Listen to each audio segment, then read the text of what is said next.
Alors évidemment, cet après-midi, ça va être beaucoup moins éloquent qu'avec aussi moins vite qu'avec François, parce que je suis suisse, comme vous savez. Néanmoins, j'essaie de dire deux ou trois choses en français. D'accord. Alors, je reviens sur cette jolie image tout de suite. Alors, le titre est le rôle possible de la logique musicale dans une certaine intellectualité mathématique. Alors, ce titre m'a été plus ou moins suggéré par symétrie, par François, n'est-ce pas? Oui, pourquoi ai-je choisi cette jolie image? C'est parce que je voulais parler de vérité et de beauté. Alors, dans l'Internet, j'ai cherché truth et puis images. Hein? Alors, j'ai trouvé, normalement, on trouve que des femmes, des figures classiques, grecques, etc. J'ai trouvé aussi cette publicité de Calvin Klein, qui montre une très belle femme, si vous voulez, et le parfum s'appelle Truth. Donc, c'est une association de la beauté et de la vérité qui est très à jour, hein, si vous voulez. Donc, je me suis permis de faire cette action politiquement incorrecte par les mathématiciens, ils n'aiment pas du tout ces choses. Mais je trouve que c'est une association très intéressante. Pour beaucoup de gens, la vérité est dans une allégorie est montrée avec une beauté, une femme, dans ce cas-là. Hein. Donc, je m'excuse pour ce truc-là. Alors, je commence avec des choses beaucoup plus sérieuses. C'est Roger Penrose, dans une intervention en 1995, disait « Pattern, precision and profundity, it seems to me those three words characterize to a great extent the essence of mathematics. Additionally, maintenant c'est important, I use those three words deliberately because I believe that they characterize much of music. » Donc pour lui, il y a une similarité très profonde entre mathématiques et musique. Et puis le second est encore plus important. I hope it is clear from this talk, c'est après une intervention qu'il dit ça, that there is much beauty to be held in mathematical structures and that the issues of mathematical truth and beauty are profoundly intertwined. Alors ici, c'est pas clair s'il parle de beauty en général ou beauty mathématique. Mais je crois que pour lui, c'est générique parce qu'après, il dit « I'm sure that these issues also have much to say about music, beauté et vérité, but these are matters I do not feel competent to address. » Donc ici, je veux commencer avec ça parce que je trouve que c'est quand même assez central dans la thématique mathématique et musique de savoir ce qui est le cas et ce qui est beau. Beauté et vérité, c'est des choses qui me semblent être très apparentées, dans une manière assez profonde, évidemment, pas superficielle, mais assez profonde. Donc, je vais, après cette introduction, dire des choses beaucoup moins, disons, philosophiques, mais faire des propositions pour comment on pourrait repenser les mathématiques à partir des musiques et aussi la musique à partir de certaines considérations toposiques plutôt mathématiques. On va voir. Hein. Alors, d'abord, je vais parler de ce qui est le cas, parce que je suis wittgensteinien. Alors, je parle de logique, de ce qui est le cas, du monde, des faits. Après, je vais parler, parce que ça ne me suffit pas. Pour moi, c'était déjà ce matin, c'était clair, que pour moi, le monde mathématique, le monde dans le sens large, ne comprend pas seulement ce qui est le cas, mais aussi, disons, les renvois, les diagrammes, les procès. Et puis, je vais parler de gestes, du troisième strate. Vous voyez, donc, il y a trois strates dont je vais parler. Et après, je vais essayer de faire une espèce de synopsis de ces trois strates. Je pense que Charles Aluni connaît déjà un diagramme qui est relié à ces trois strates. Alors, je commence par la logique. Bon, alors, ça va être un peu technique, mais il ne faut pas avoir peur. Ça, c'est juste une espèce de musique qu'on entend. Alors, je vais parler des objets qui m'intéressent. C'est un intérêt central dans le Topos of Music. C'est ce que j'appelle les dénotateurs. C'est des objets qui sont dans des espaces, comme des points dans des espaces. Et c'est une espèce de formalisation d'une architecture conceptuelle. Si vous voulez une ontologie formelle. Peu importe, ce sera des objets qui ont alors d'abord une adresse et puis ils ont une valeur, l'adresse est A, la valeur est D, et une forme F. Alors, pour être intuitif, la forme, c'est une espèce. Le D, la valeur, c'est un point dans cet espace. La forme est un espace. D est un point dans cet espace. Et A, ça sera un point de vue qui sera, dans la plupart des cas, un module. Alors, formellement, ça sera la suivante. Alors, un dénotateur a trois composantes. Le premier, c'est un nom, c'est le D. D majuscule à gauche, là, dans la formule. Et puis après, il y a une forme, c'est l'espace de cet objet. Et puis, il y a une coordonnée D, petite d. Alors, c'est les trois ingrédients. Alors, la forme, l'espace lui-même, il y a un nom, et puis un type, comme il est composé de ces axes. Si vous voulez, dans la mathématique cartésienne, alors il y a l'axe x et y, alors c'est les deux composants dont l'espace est composé. En plus, il y a des trucs techniques qui ne nous intéressent pas ici. Et alors, tout ça a des valeurs dans un topos qui sont des valeurs qui ne nous intéressent pas tellement, mais c'est un peu cette architecture-là. Alors, ces flèches, elles renvoient à des choses qui sont ailleurs dans ce diagramme. Par exemple, le nom est aussi un dénotateur, le nom de la forme est aussi un dénotateur, etc. C'est des renvois circulaires, plus ou moins. Alors, ceux qui ont suivi mon discours dans le séminaire de Charles Alouni, ils se rappellent de ça. Alors, ce qui est important ici, je vais parler de dénotateurs comme étant des concepts formalisés. Bon, alors... Ce qui m'intéresse dans Topos of Music, c'était pas seulement ces dénotateurs qui peuvent dénoter, par exemple, des compositions, des notes, des accords, des mélodies, des choses très complexes, pas seulement des objets musicaux.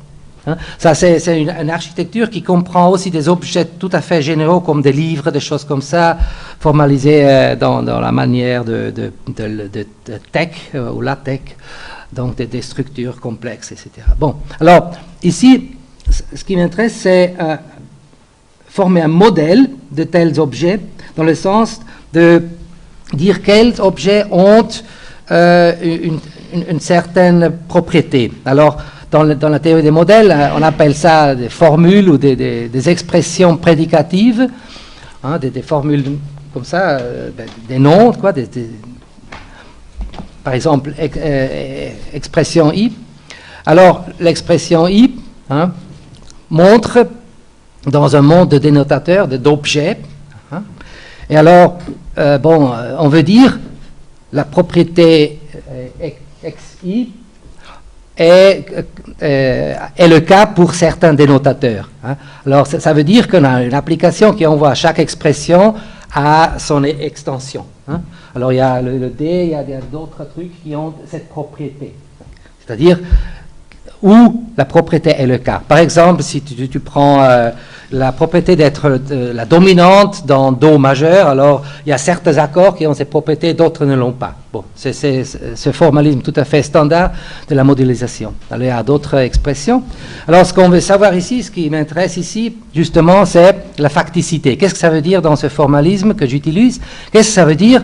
Le dénotateur D a la propriété XI. Alors, le dénotateur, ça serait par exemple un accord, et XI, ça serait par exemple la propriété d'être dominante dans Do majeur. Alors, j'ai formalisé ça de la manière suivante. Et ici, c'est vraiment pour vous dire que ce contexte est complètement générique. Ça n'a rien à foutre avec la musique. C'est issu de la musique, mais c'est un contexte très général. Dire ce qui est le cas, si vous voulez. Alors, dire ce qui est le cas, qu'est-ce que ça veut dire le D au-dessus du XI? Quelle est la nature de cette valeur? Alors, qu'est-ce que ça veut dire la facticité du prédicat X au dénotateur D? Alors, on part des données suivantes. Alors, on prend un espace F qui est, dans le contexte mathématique, un élément d'un topos, c'est-à-dire, si vous voulez, un préfaisceau, à valeur dans les ensembles et argument dans les modules, par exemple. C'est un espace assez abstrait dans un topos. Alors, ce qu'on prend, c'est, on prend la puissance à l'exposant F, c'est-à-dire, on considère, si vous voulez, les sous-ensembles de l'espace F. Alors, si on prend alors cette facticité, cette valeur de vérité du dénotateur D, à l'expression X, alors ça sera quelque chose qui a une adresse A, et a un sous-ensemble dans l'espace de vérité F et une valeur D. Alors ça sera quoi? Plus précisément, ça sera alors un élément de l'évaluation de oméga qui est l'objet classificateur sous-ensemble à l'exposant F évalué à A. Mon acte ici, c'est simplement une écriture un peu plus internet de l'écriture classique qui voudrait dire oméga F évalué à A. C'est évaluer quelque chose à un argument, je l'écris comme ça parce que à travers Yoneda, etc., c'est beaucoup plus canonique de l'écrire comme ça.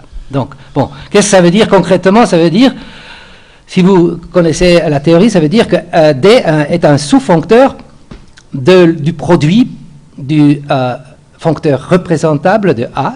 Le module englobe évidemment un foncteur représentable, contravariant, fois F. Donc c'est un sous-foncteur d'un truc assez compliqué et que j'appelle F crible de A. Donc si F était l'objet final, ça serait le crible qu'on connaît, ça serait le sous-foncteur du foncteur représentable Hom A, qu'on connaît comme Hom A. Donc c'est une espèce de sous-ensemble, si vous voulez.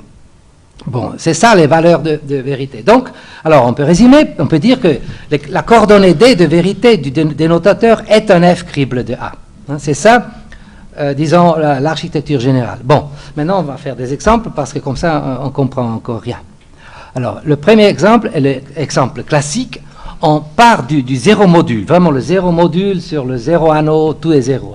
Parce que ma catégorie des modules comprend tous les modules, tous les anneaux et les homomorphismes qui sont diaphines. Donc on prend ça, alors bon, qu'est-ce que ça veut dire? F, ça sera alors l'objet représentable défini par le zéro module, mais c'est rien d'autre que l'objet final 1 dans les préfaisceaux au-dessus de la catégorie mode des modules. Donc, alors là, qu'est-ce que ça veut dire? On prend une valeur de vérité D, ça veut dire alors on prend quelque chose dans l'évaluation de oméga à l'endroit A. Alors on regarde maintenant l'adresse la plus canonique, c'est l'adresse 0. Qu'est-ce qu'on trouve? Alors on trouve les homomorphismes de l'objet final dans oméga.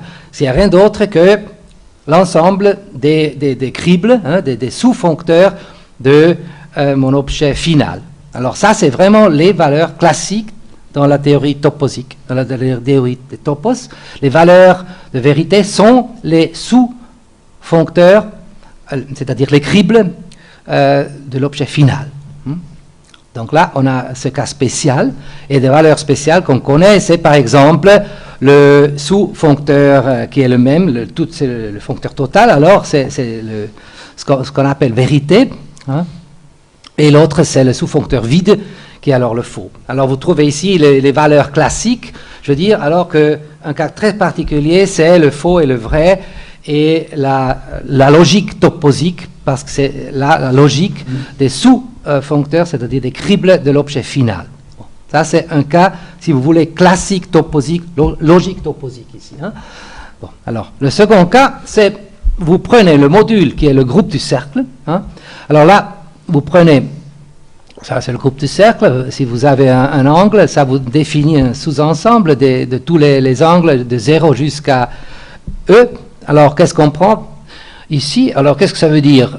Prendre une valeur de A de oméga à l'exposant F, ça signifie, alors, prenons encore l'adresse 0, ça signifie qu'on prend un crible dans le foncteur représentable par le groupe du cercle. Alors, en particulier, si vous prenez le crible qui est engendré par un intervalle semi-fermé, inclut le 0, exclut le E, c'est un procédé que j'ai décrit, je crois, ce mardi quand j'ai parlé aux mathématiciens dans un sens un peu spécialisé. Donc, chaque sous-ensemble englobe un sous-foncteur, on s'en passe.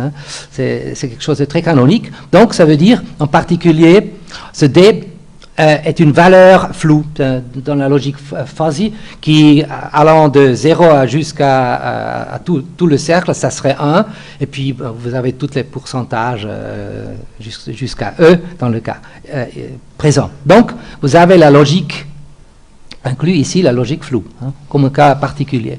Bon, le troisième, ici, il faut faire l'application, il ne faut pas penser que c'est absolument abstrait.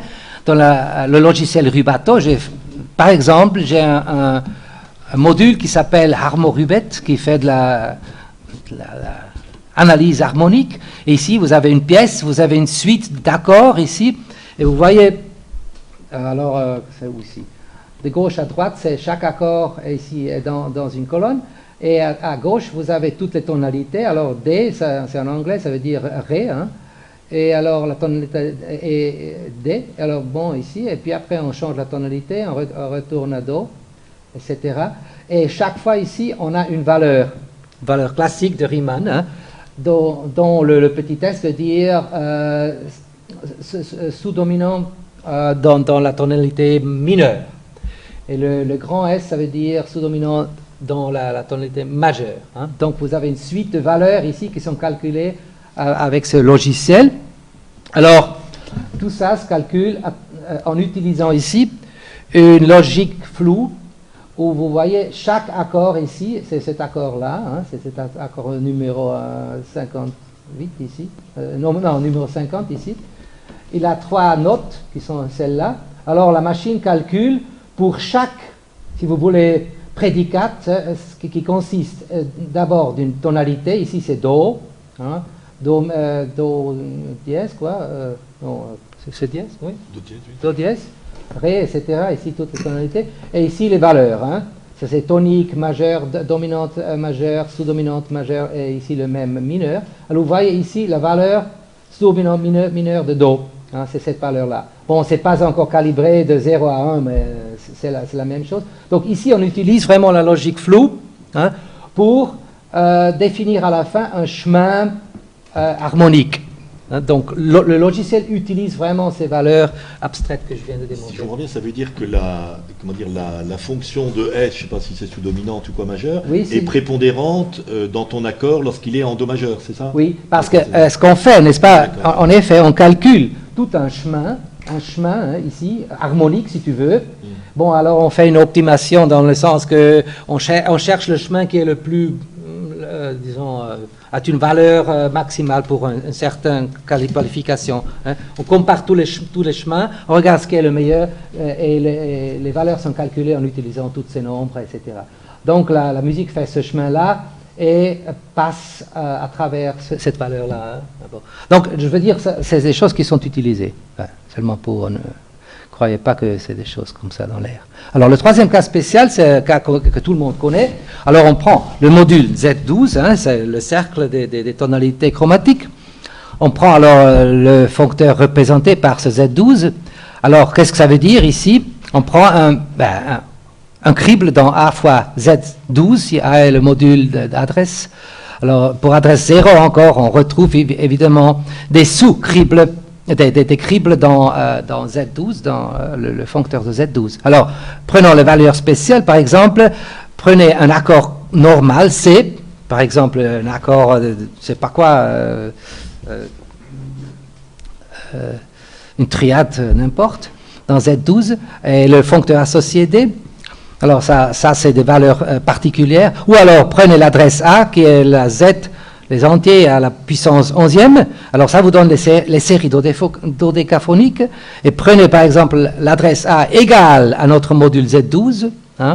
Donc on obtient des accords qui sont appelés auto-adressés, et c'est des accords que Knoll et des autres ont considérés en théorie d'harmonie. Bon, donc on a, ce que je veux dire, on a des cas particuliers qui sont tout à fait typiques pour la logique, soit la logique classique des topos, soit la logique floue, soit, si vous voulez, la théorie des objets musicaux. Donc, et puis, évidemment, on peut globaliser, c'est-à-dire, dès que vous commencez à faire la considération de ces sous-foncteurs, de ces cribles, F-cribles, si vous voulez, même, alors, toute une logique est dégagée, évidemment. Vous considérez l'algèbre de Heyting qui est engendrée par les sous-foncteurs.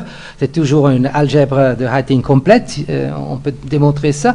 Alors, ça c'est vrai pour tout topos, mais ici en particulier, on a toutes ces opérations qui sont utilisées dans la théorie de la musique. Donc ici, si vous regardez ce ruban de Mobius qui a été discuté ce matin. Alors ici, vous avez 3 valeurs, n'est-ce pas? Et leurs intersections, qui sont des opérations logiques dans ce cas-là, engendrent un fait logique global. Donc, je dirais que l'étude des compositions globales, qui sont rien d'autre que des recollements, des trucs locaux, qui sont ici vraiment ces valeurs logiques de ce type-là, c'est rien d'autre qu'une étude globale logique.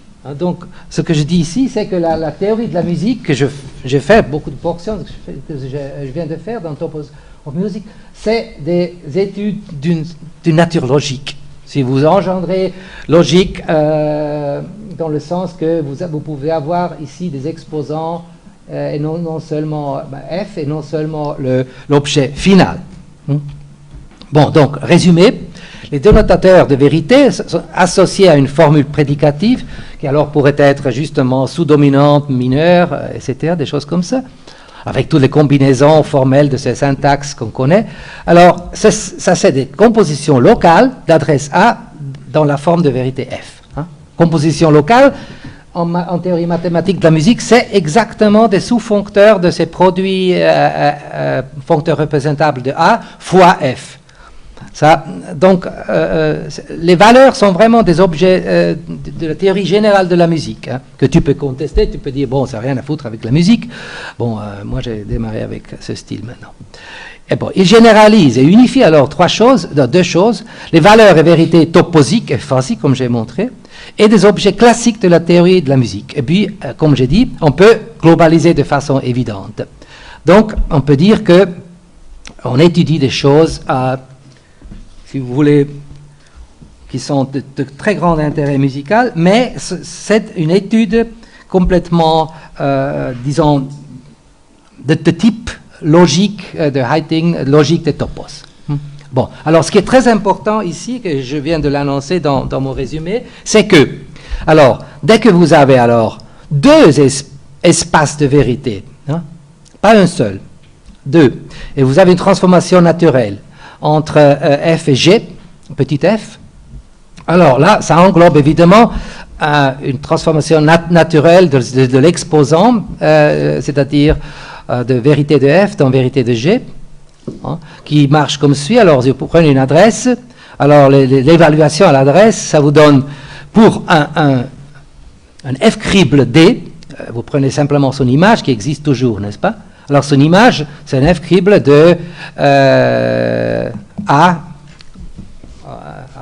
à G. N'est-ce pas? C'est clair comment ça se fait.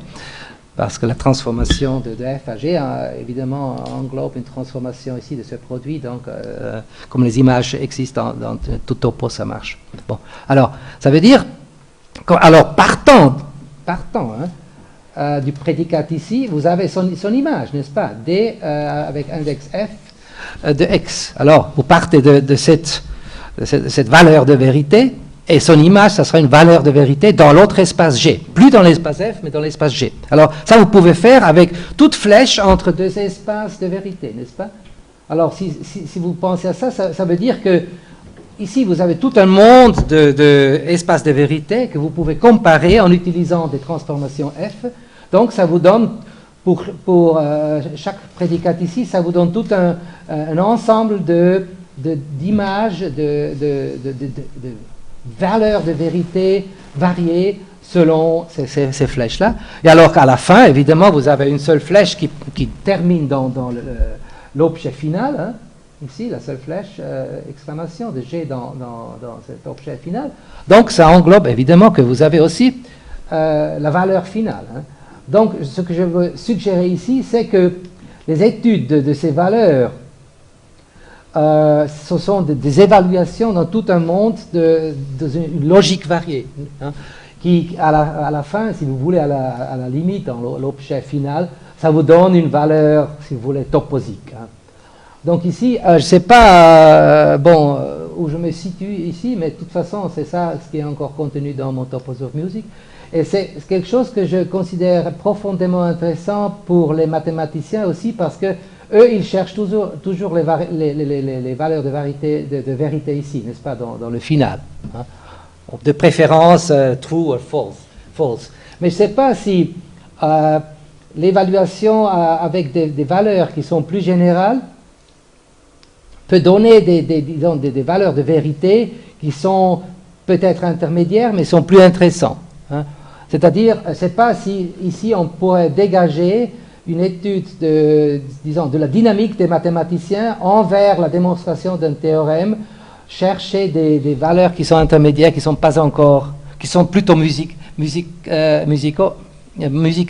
que vraiment définitives dans ce sens brutal ici. Je sais pas. Donc c'est une première suggestion que en faisant vraiment ces études de valeurs variées dans le sens toposique généralisé avec ces exposants, on fait en même temps de la logique et on fait en même temps une étude vraiment musicale, parce que les objets ici, c'est vraiment les compositions globales, locales et globales de la musique. Hein.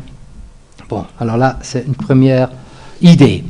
Bon, je termine avec la logique maintenant, avec ce qui est le cas, et je passe au diagramme. Alors, les diagrammes. Alors, c'est un peu brutal, je pénètre tout de suite comme ça dans la discussion. Je dis ici, on regarde des préfaisceaux ensemblistes sur les modules. Hein. Alors, il y a un diagramme ici. Alors, ça, pour François, c'est très important ici. Ici, il y a des foncteurs. Hein. Préfaisceaux, c'est des foncteurs à valeur dans les ensembles. Les arguments, ça serait les adresses, les modules. Il y a des flèches, il y a beaucoup de flèches. Hein. Et tu vois, François, ici, il y a beaucoup de flèches comme ça qu'on pourrait composer. Alors là, comme ça, et une autre flèche comme ça. Ce qui est important, il n'y a aucune condition de commutativité. Hein. On s'en fout. Hein. Alors on regarde, c'est vraiment tout à fait dans ton sens. Et en effet, ça a été pas inventé, mais réinventé par les gens, les théoriciens de la musique américains, American Set Theory. Hein. Ils ont réinventé, ils ne savaient absolument rien de ça, et ils appelaient ça Transformational Theory. Oui, d'accord, ça c'est un autre mot. Ça, il appelle ça des Klumpenhauer Networks, ou K-nets, ou Transformational Theory. Donc, il regardait, mais dans des cas très, très, très banals, c'est pas dans ce contexte. Mais, d'ailleurs, il regardait toujours des diagrammes commutatifs. Hein. Alors là, il était pleinement des mathématiciens, comme tu ne les aimes pas du tout. Moi, je me suis dit, non, un vrai mathématicien, il ne demande pas la commutativité de ces diagrammes, parce que la limite n'a rien à foutre avec la commutativité, n'est-ce pas? Donc, on regarde des trucs qui sont vraiment des diagrammes de type général, des flèches qui sont des transformations naturelles. Ce que je dis ici, c'est un diagramme, et on regarde la limite de ce diagramme, et les musicologues vraiment sont intéressés dans cette limite. Je vais faire un exemple dans 2 minutes. Alors, cette perspective pleinement mathématique nous a permis de résoudre le problème de la réitération de ces diagrammes. C'est-à-dire, les Américains avaient commencé à faire des diagrammes de diagrammes, comparaison de 2 diagrammes, des transformations naturelles entre ces foncteurs, parce que des diagrammes, c'est des foncteurs, etc. Bon, ils ne savaient pas ça, mais ils voulaient faire, ils ne savaient pas comment se débarrasser du problème de l'itération. Est-ce qu'on peut reformuler les diagrammes de diagrammes en termes de diagrammes? Ils ne savaient pas comment faire. Bon, ça se fait très facilement, parce que toutes les limites dans les préfaisceaux, ça existe, donc il n'y a pas de problème.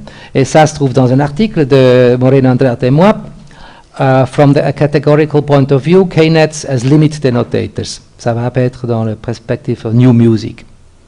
Donc ici, l'exemple, hein, réseau de séries dodécaphoniques. Ici, vous avez une série dodécaphonique de Webern.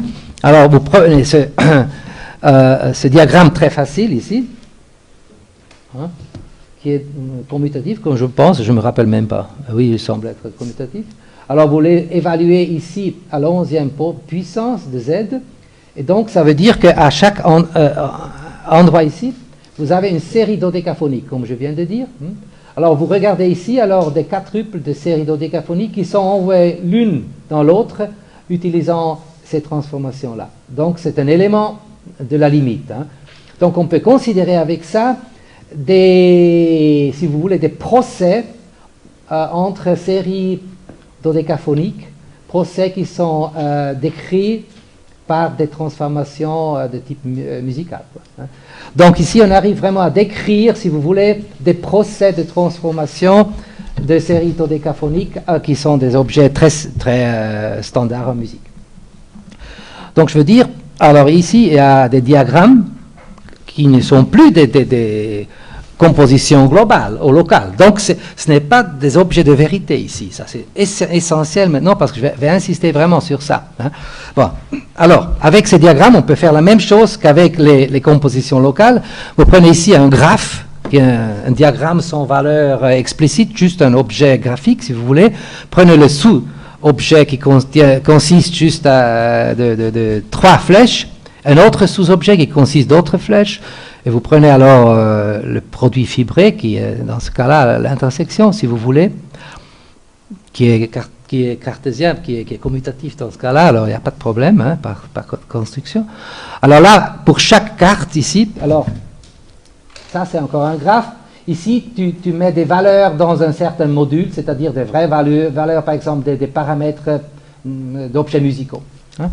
Et ici, tu prends une autre carte, tu prends un autre module, des valeurs aussi, et tu demandes que ça soit vraiment un objet de la limite. Donc, que ici, par exemple, YJ est envoyé dans YM par les transformations qui sont ici. Donc, ici, il n'y a pas de transformation, c'est abstrait. Hein. Mais ici, dans une carte, c'est comme dans la géométrie différentielle. Dans les cartes, tu as des structures de vectorielles, n'importe. Mais dans l'objet abstrait, tu n'as rien. Sauf peut-être une topologie, des choses de ce type-là. Mais les objets, disons, les structures importantes, c'est seulement sur les cartes. Hein. Et alors, l'intersection ici, ça vous donne des sous-cartes, bon, qui sont envoyées l'une sur l'autre, et on demande vraiment que les intersections induisent des isomorphismes de limite locale. Donc, on peut, en 2 mots, généraliser ce qu'on avait avec les compositions locales, qui sont des sous-ensembles essentiellement, qui se recollent bien, comme dans la géométrie différentielle.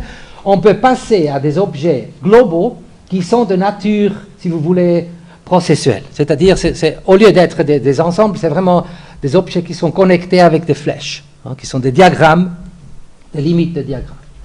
Donc, tout ça peut se faire sur le niveau de diagramme, et non seulement sur le niveau de, si vous voulez, la logique des topos. Bon, alors, seulement une petite remarque que j'ai déjà fait quand j'ai fait mon intervention chez les mathématiciens. Les réseaux neuronaux artificiels sont des limites locales. On peut facilement montrer que ces trucs-là se formalisent par des limites locales de certains diagrammes, et que les limites globales, ça correspond au recollement dendritique que Pribram a décrit dans ses travaux. Donc c'est des recollements avant que les axones entrent dans la cellule d'arrivée, mais qui constitue une espèce de pré-processing de l'input neuronal. Et c'est là qu'il y a les recollements des cartes, si vous voulez, des cartes de ces limites locales. Ça, vous pouvez le voir dans mon bouquin Comprehensive Mathematics. Je me suis donné la peine là d'introduire un petit chapitre sur les réseaux neuronaux artificiels, et là, vous pouvez lire. Donc, ces trucs globaux, ces global networks, si vous voulez, ne sont pas seulement des trucs intéressants pour la musique, mais aussi pour cette branche de la science. Bon, alors, on a un théorème très important. Alors, je pense que les mathématiciens le connaissent déjà. Alors, il y a un théorème que j'appelle foncteur de vérification. Je vais expliquer pourquoi c'est vrai. Alors, il dit que pour tout réseau global, avec certaines conditions que j'appelle la réduction, vous pouvez définir une composition globale associée, hein, d'une manière fonctorielle. Donc, qu'est-ce que ça veut dire? Ça veut dire que pour tout diagramme, si vous voulez, limite de diagramme global, vous pouvez trouver une composition globale associée d'une manière mathématique très canonique, si vous voulez. Mais qu'est-ce que ça veut dire? Ça veut dire que les procès ici, les diagrammes, hein, peuvent être évalués, si vous voulez, de sorte à donner des valeurs de vérité. Maintenant, à gauche, vous avez des diagrammes, à droite, vous avez des valeurs de vérité, si j'ose dire. Hein. Donc, ça associe à tout diagramme ou toute limite de diagramme un objet qui a une nature logique dans le sens d'une valeur de vérité. Et ça, pour moi, c'est très important. Alors là, vous trouvez la démonstration dans un petit article que j'ai écrit, Local and Global Limit Annotators and the Classification of Global Compositions. Alors, la philosophie ici, vraiment, est le suivant. Hein. C'est un peu ma thèse ici, n'est-ce pas? C'est que les procès sont ni vrais ni faux. Dans ce sens, les objets de gauche, qui sont les diagrammes ou les limites diagrammes, si vous préférez, même des limites globales, n'ont pas de valeur de vérité intrinsèque, mais il faut qu'on les transfère d'abord avec ce foncteur dans des objets, ici à droite, des compositions globales, qui sont de nature logique. Donc, la philosophie est que les procès ici, à gauche, ne sont ni vrais ni faux, seuls les faits qu'ils englobent, le fait qu'ils englobent, ça serait alors, si vous voulez, la composition, la musique, hein, la composition faite que tu vois sur ta partition, c'est là où tu commences à te dire elle est vraie ou fausse. Hein. Tandis que le procès à gauche, en soi, ne porte pas encore, si vous voulez, cette valeur de vérité. Alors, c'est ça que j'appelle ce foncteur de vérification, hein, parce que vous chargez quelque chose de vérité. Hein, on fait de la vérité. Hein. Donc, à gauche, on a des procès. Je ne sais pas si c'est une philosophie qu'on peut accepter, mais pour moi, c'est assez canonique. Le diagramme, le procès, tandis que tu es en train de faire quelque chose, ce n'est pas encore vrai ni faux. Mais quand c'est fait, tu as un fait, alors le fait peut être qualifié de faux ou de vrai. Alors, c'est un peu ça, le côté un peu plus philosophique de ça. Alors, c'est ça, le second strate. Et le troisième, alors, ça serait alors les gestes. Bon, alors les gestes. Voyons un peu un nombre de gestes. Ça, c'est en bas, c'est Martha Graham. Ça, c'est un type que je ne connais pas du tout. J'ai trouvé dans une page de Elvin Jones, mais ce n'est pas Elvin Jones, c'est historique plutôt, c'est amateur. Ça, c'est du théâtre du No, un théâtre très gestuel d'ailleurs. Ça, c'est le Cecil Taylor qu'on vient de voir. Et ça, c'est Anne-Sophie Mutter, une violoniste faisant un geste. Alors, évidemment, je prétends que, à part les faits, les diagrammes, alors il y a un troisième strate que j'appelle le strate des gestes, qui n'est pas identique au strate des diagrammes. Hein. Alors, ce que vous avez ici, une formalisation, évidemment, le geste, bon, c'est très, très compliqué. Alors, je vais dire d'abord comment on formalise. De toute façon, moi, j'ai commencé à formaliser ça. C'est en parlant de courbes. Un geste, c'est dans un espace bien complexe. C'est une courbe paramétrisée, c'est-à-dire vous avez un paramètre de 0 à 1, un paramètre réel, vous avez alors une fonction, si vous voulez, continue, hein, gamma à valeur dans cet espace. Donc ici, il faut être honnête, vous voyez, cet espace est très complexe parce qu'il comprend pas seulement le temps, mais aussi la position, où j'entends la position par exemple du doigt au-dessus du piano, l'auteur en termes de centimètres au-dessus du piano, et aussi la touche, c'est-à-dire la position horizontale de gauche à droite. Donc c'est un espace qui inclut l'instrument. Donc ce n'est pas un geste purement humain, mais c'est un geste qui donne aussi des informations concernant l'instrument. Donc peut-être je devrais appeler ça un hypergeste. Hein, et j'ai aussi écrit ce mot-là qui m'a été suggéré de justesse par François dans les slides suivants. Donc, on considère des courbes. Alors, dès que vous avez les courbes, hein, vous avez tout un langage mathématique qui décrit le comportement des courbes. S'il y avait une courbe gamma, vous pouvez regarder la courbe qu'on parcourt dans le sens inverse. Hein, gamma étoile, ou alors la dilatation de la courbe, c'est-à-dire les valeurs sont, par exemple, multipliées par 2 dans une certaine coordonnée de l'espace d'arrivée, ou alors vous pouvez composer des courbes si elles ont des points communs comme il faut, la somme des courbes. Et alors évidemment, si vous avez deux courbes dans des espaces, courbe rouge et verte, vous pouvez regarder la courbe produit. Hein. Ça vous donne toute une syntaxe de courbe. Hein. Évidemment, les mathématiciens sont des experts de ces syntaxes. C'est rien d'autre que la topologie algébrique qui s'occupe de la théorie des courbes avec le groupe fondamental et toutes ces choses-là. Bon, j'en sais rien, mais là, il y a il y a les plombiers qui ont beaucoup d'outils très utiles. On peut les appeler. Hein. Racontez-nous alors quelque chose de courbes. Par exemple, alors on a fait le modèle de courbes d'une main qui consiste du produit cartésien de 6 courbes qui sont alors les 5 bouts de doigts et le carpe. Hein. Alors ça fait les 6 points, l'abstraction, ça fait 6 courbes, alors ça fait pour chaque valeur T, ça fait une séquence de 6 points dans l'espace-temps, parce qu'ici il y a aussi le temps évidemment, pas seulement l'espace géométrique. Alors on a toute une théorie de ça, et comme ça alors on regarde des courbes, etc. Bon, alors qu'est-ce qui est important ici? Parce que je parle de courbes physiques. Hein. Donc je ne parle pas du tout de, si vous voulez, composition locale dans des espaces de paramètres. Je ne parle pas de diagramme non plus. Alors là, c'est une question ouverte. Et la situation est la suivante. Hein. Alors vous avez la partition, d'abord. Et vous avez alors, maintenant, je suis François Nicolas en parlant d'hypergestes, pour souligner que ces hypergestes ont aussi des valeurs dans l'instrument et pas seulement dans la main. Hein. Et alors les touches, position, centimètre, tout physique, le temps en secondes. Bon, alors ce que j'appelle dégeler les notes, la partition, ça veut dire reconstituer la courbe d'origine d'où, si vous voulez, ces notes sont issues. Parce qu'il faut savoir que les notes, c'est vraiment des neumes surgelés. Hein, dans la genèse historique, les notes proviennent des neumes, et les neumes, c'est des gestes. Hein, c'est des courts mouvements de type gestuel. Donc, j'appelle jouer à une pièce comme ça, avec ses mains, le dégel physique de la partition. Alors là, bon, on a ça.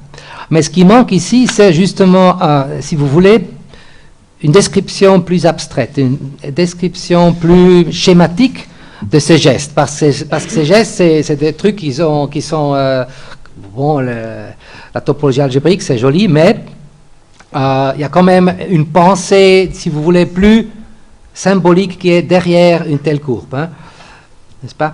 Par exemple, si vous voulez jouer quelque chose, vous vous dites, bon, je prends le doigt numéro 2, je le lève un peu, je bouge à droite, puis je descends encore. Donc, il y a toute une pensée schématique qui est derrière le mouvement que je fais.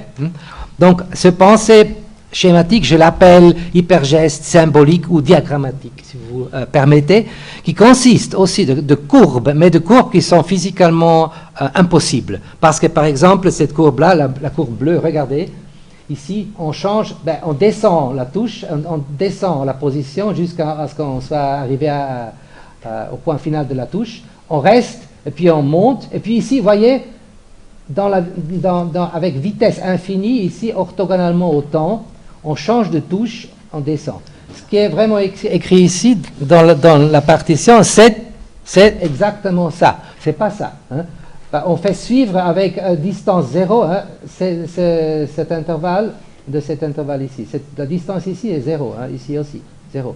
C'est des trucs impossibles. Si vous prenez ça littéralement, hein, on prend ça à la lettre. Hein, on a la licence de prendre les choses à la lettre, parce que lui, il a dit, on prend tout à la lettre, bon, on prend à la lettre. Alors, distance 0, ça fait vitesse infinie. Donc, je me permets, je ne sais pas si c'est légitime, je me permets de dire que d'abord, avant de jouer quelque chose, vous voyez ici, c'est une vitesse raisonnable ici, hein, le temps se passe et je lève mon doigt ici, le temps c'est 0. Hein. Donc ici, je me permets de créer un intermédiaire de ce qui est le cas physiquement, et de ce qui est le cas ici dans cette abstraction-là, que j'appelle hypergeste symbolique. Donc, pour moi, ce n'est pas une théorie qui existe déjà, ces structures existent, mais pour moi, il n'y a pas encore une théorie du caractère diagrammatique de ça. Ça me semble plutôt être quelque chose comme un diagramme, hein, parce que ça, c'est quand même, il dit seulement, il faut lever, il faut bouger, il faut descendre, etc. C'est-à-dire, c'est comme des renvois plutôt abstraits. Bon, donc ça serait, disons, si vous voulez, l'intermédiaire entre la composition globale ou locale et le geste. Ce serait une espèce de diagramme. Bon, alors maintenant j'arrive à la synopsis. Et il commute, quand même. Oui, alors il commute ou non? C'est ça la thèse. La thèse, c'est que je peux trouver pour chaque flèche ici, deux flèches, un objet tel que ça commute. Hein. C'est pas un fait, disons, c'est une action. Je cherche quelque chose. Alors, c'est typique, c'est la neurose mathématique, on cherche quelque chose. L'idée, c'est que je veux représenter ces objets ici par, disons, une structure de nature diagrammatique. Je crois que j'apprends quelque chose sur ces gestes si j'arrive à créer ici une représentation diagrammatique. Hein. Parce que je ne crois pas que le musicien, d'ailleurs, moi aussi, chaque pianiste le sait, tout le monde le sait, tu ne penses pas dans des termes d'une courbe non structurée. Tu penses dans des termes, je lève, je bouge, je descends. Et puis après, tu laisses faire ta dynamique physique qui aide à trouver une solution possible. Hein. Tu bouges comme ça aussi vite que possible, mais tu ne t'occupes jamais des équations de Newton. Ça c'est la main qui l'a fait. Mais je veux dire, la pensée est plutôt là, la pensée du pianiste, ou n'importe, du violoniste, est plutôt là que là. Hein? Ça, bon, c'est une théorie, mais je crois ma propre pratique le dit. Bon, il y a un nombre d'évidences aussi, des livres, par exemple la théorie des pianistes. Il y a un livre très joli de Czeslaw Marek, Die Lehre des Klavierspiels, qui est plein de ces courbes symboliques, si vous voulez. Bon, de toute façon, c'est là un axiome que je pose. Alors j'arrive, après tous ces diagrammes plus ou moins commutatifs, à ce que j'appelle une synopsis. Je veux mettre un peu ensemble les trois choses. Parce que je crois que, si vous voulez, la manière d'être, le monde musical est un peu plus ample que le monde des valeurs de vérité et qu'il y a des connexions entre ces différentes strates. Alors, vu d'ensemble, les trois strates. Alors, j'appelle ça ontologique, c'est pas permis, les philosophes vont me tuer maintenant, mais c'est pas... c'était seulement une suggestion, peut-être qu'il y a de la logique dans cette ontique. Alors, on part des faits, hein, on part des structures de vérité. Alors, associés à ces faits sont, bon, comme structure mathématique, c'est les compositions globales. C'est comme des variétés différenciables qui ont comme carte ces valeurs de vérité que je viens de décrire, c'est F crible. Alors, comme, si vous voulez, comme verbe associé, je dirais, associé est ce qui est le cas, être le cas. Hein? D'accord? Alors, c'est le monde, la vérité, ce qui est le cas, les faits, le monde qui est fait. Terminé, fait. Bon. Alors, en second lieu, on a les procès qui, alors, mathématiquement, renvoient aux limites des diagrammes, comme vous voyez ici, ça c'est un exemple des Américains. Et le verbe, ça serait alors renvoyer, montrer. Donc ce n'est plus le cas, mais c'est une activité, le renvoi, montrer quelque chose. Alors c'est Campanella, c'est l'évidence de ce geste élémentaire encore abstrait. Hein. Alors ici, il n'y a pas de vérité, il n'y a que des procès, il y a des renvois. Alors pour passer évidemment du procès au fait, on a ce foncteur vérification. Ça existe, ça je l'ai montré il y a quelques minutes. Donc là, on peut dire, bon, on a un passage. Alors, le troisième strate, c'est les gestes, n'est-ce pas? Alors, pour les gestes, en parlant de mathématiques, on a des courbes paramétrisées, comme objet, et le verbe, ça serait faire ou bouger. Ça c'est pas renvoyer, montrer, ça c'est un peu plus abstrait, mais c'est vraiment le faire, hein, le mouvement. Bon, c'est un peu mon idéologie ici. Alors, évidemment, je ne sais pas comment passer de ces gestes au procès. Ça, pour moi, c'est un problème ouvert d'associer à un geste un procès, un diagramme. Mais je pense qu'il faudrait discuter cette transition sémiotique. Quel est le signifié diagrammatique d'un geste, hein? Alors là, ça ne te plaît pas du tout, mais bon, c'est pour dire qu'un geste devrait avoir un signifié, un contenu diagrammatique. Comment ça se fait, je ne sais pas. Alors évidemment, si on a les deux, on peut aussi demander si un geste donne lieu à un fait, à une vérité. Évidemment, si on a la transition de geste au procès ici, alors on peut composer. Mais je ne sais pas, peut-être qu'il y a aussi une flèche directe de ça. Ça on n'en sait rien. Alors, c'est ça ma stratification. Alors, évidemment, tout ça, on peut les utiliser pour des modèles. Alors, ce que j'avais déjà dit, il y a des formules prédicatives avec l'application prédicat qui vous définit des extensions dans le sens classique des mathématiques, n'est-ce pas? Valeur, vérité dans une algèbre de Heyting. Ça existe, ça on l'a. On a la vérification, ça on a aussi. Mais alors là, ça se termine. Alors, je ne sais pas s'il faudrait appeler un foncteur qui va des gestes dans les procès, la démonstration. Ça veut dire qu'on passe du faire au diagramme qui est la démonstration. La démonstration en tant qu'activité. Hein. C'est comme la vérification, ça fait du vrai. Alors la démonstration, ça fait du, je sais pas, ça fait quelque chose, un schéma. En second lieu, il faudrait avoir des formules diagrammatiques. Je ne sais pas du tout ce que ça pourrait dire, être des formules diagrammatiques. Un schéma formel des procès. Je ne sais pas s'il faudrait utiliser simplement des diagrammes. Comment faut-il traiter formellement la pensée diagrammatique? Est-ce qu'il faut écrire simplement des diagrammes, des graphes? Je ne sais pas. Peut-être c'est... De toute façon, j'en sais absolument rien. Évidemment, il faudrait passer au niveau formel aussi. Et là, alors les formules gestuelles, j'en sais absolument rien. La même question. Alors, il s'agit ici vraiment de compléter ce diagramme pour obtenir un diagramme commutatif, évidemment, cette fois-là, qui alors met en parallèle les contenus et ici les formules, et ici, évidemment, les modélisations dont on a juste ces trois-là. Hein. Donc, c'est un peu ça mon schéma que je propose, et je le propose parce que je trouve que ce qui est à droite ici, ce qui est le fait, le vrai, qui, comme vous avez vu, a beaucoup à faire à des objets de catégorie esthétique, comme les accords, les mélodies, c'est des objets de catégorie esthétique. Hein. Donc ici, ça, le vrai et le beau, pour moi, c'est un peu unifié dans les compositions globales, mais je crois que c'est vraiment seulement un tiers du tout, et qu'il faudrait discuter aussi la musique qui est en train de se faire, ou des gestes qui sont, disons, les actes concrets qui donnent lieu à des diagrammes de ce type-là. Alors, bon, ici, il semble... Qu'est-ce que je dis ici des mathématiques et de la musique? Quel est l'énoncé, n'est-ce pas?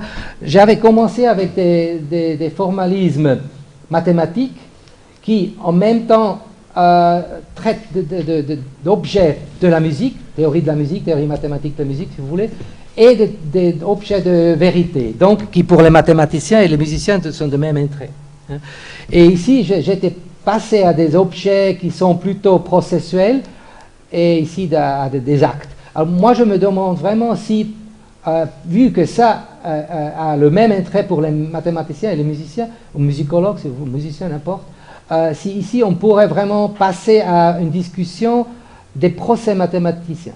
Qu'est-ce que ça veut dire un procès mathématicien? Qu'est-ce que ça veut dire une démonstration dans le sens d'un acte, d'un diagramme de pensée? Qu'est-ce qu'on fait là? Et puis ici, bon, quand on est au tableau noir, beaucoup d'autres choses arrivent. Évidemment, il y a les gestes des mathématiciens. Mais je trouve que ici, c'est seulement un schéma que j'offre pour ouvrir la discussion de, disons, un aspect diagrammatique de l'activité non seulement musicale, mais aussi mathématicienne. Bon, alors... ici, j'en sais vraiment rien, mais je peux peut-être donner un petit exemple, démonstration mathématique, une certaine musicalité, mais c'est justement un exemple un peu banal. Je pense que tout le monde connaît le théorème fondamental des équations différentielles ordinaires. Alors, il y a une démonstration que je trouve est très, très musicale. Bon, qu'est-ce qu'on fait, hein?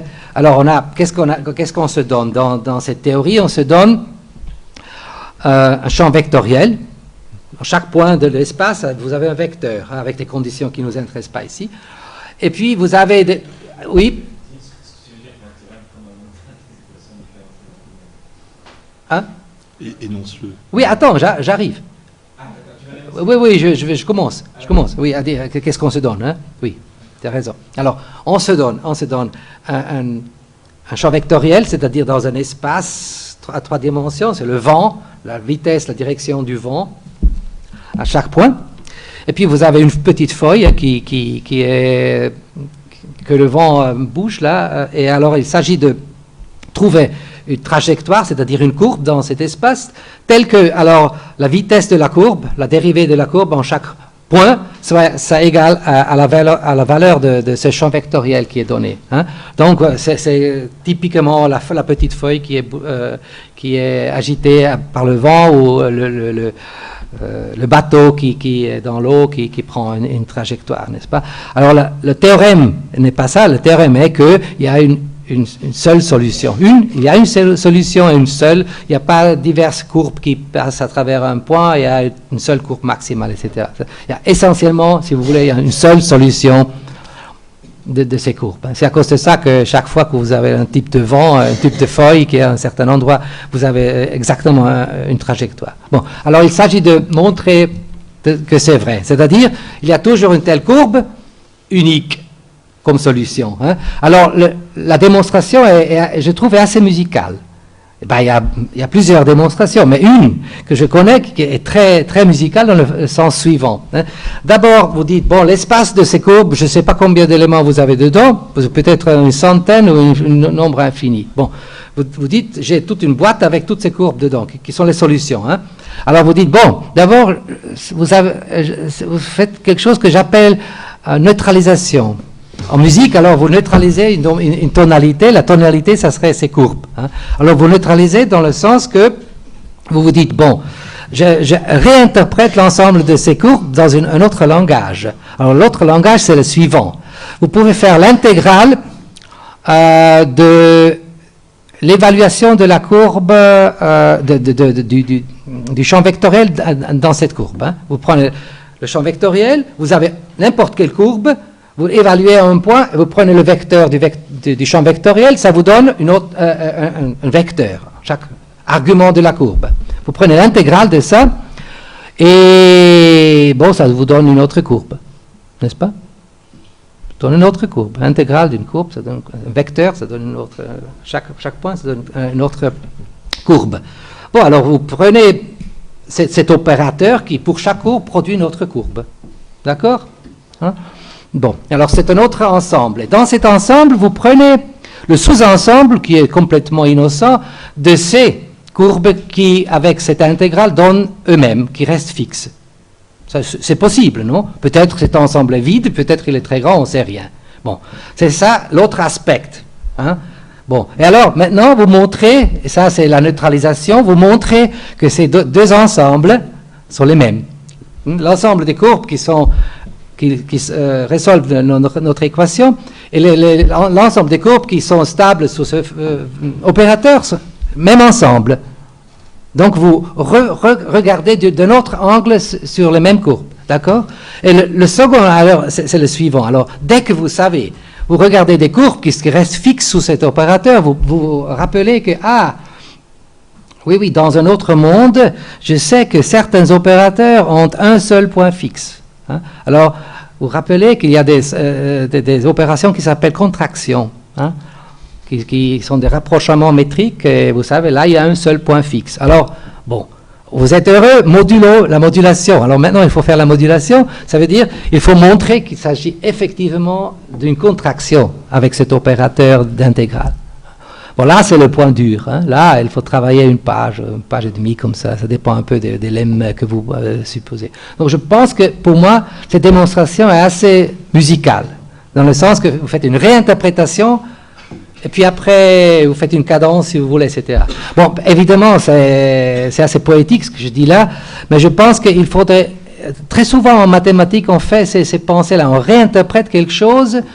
on change la tonalité. Je ne sais pas si c'est un peu farfelu, ça, de toute façon, c'est une suggestion. Mais ce qui est beaucoup plus sérieux, c'est la parabole de Grothendieck. Et là, je sais que la parabole du marteau et du burin avec lesquels vous pouvez ouvrir une noix de coco, Je sais qu'il a donné, je crois, quelques exemples. De toute façon, deux lignes écrites que Grothendieck en donne quelques exemples. Moi, j'aimerais bien revoir ces exemples en termes de musicalité. Ça serait un exercice assez intéressant. Regardez le texte de Grothendieck, j'espère qu'il existe, hein, sur l'interprétation de certains théorèmes sous cet angle de cette parabole, et regardez comment on pourrait voir ça en termes d'activité musicale. Je ne sais pas si ça marche, hein, mais je trouve que la vérification de cette parabole avec ces exemples, ça, il faudrait regarder de très près pour voir à quel point, par exemple, la coque s'assouplit, comme il écrit ici. Quelle est la coque, quelle est l'eau dans laquelle on met quoi? Je ne sais pas quelle formule est mise dans quelle eau. Voyez. Alors, je crois que ça serait un exercice très intéressant pour voir comment Grothendieck a pensé cette espèce de parabole en termes musicaux, évidemment. Ça, c'est une petite suggestion pour voir si ça marche vraiment. Hein. Et évidemment aussi voir ça dans cette stratification de gestes, diagrammes et valeurs de vérité.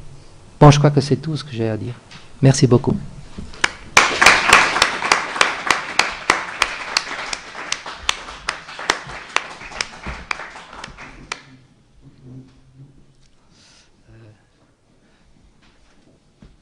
Je vais aussi éteindre maintenant parce que ça, je ne vais pas avoir cette discussion. Hein.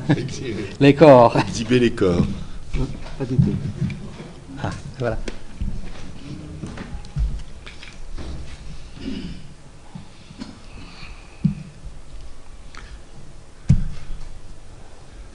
La discussion est ouverte. Yves, prends. Oui.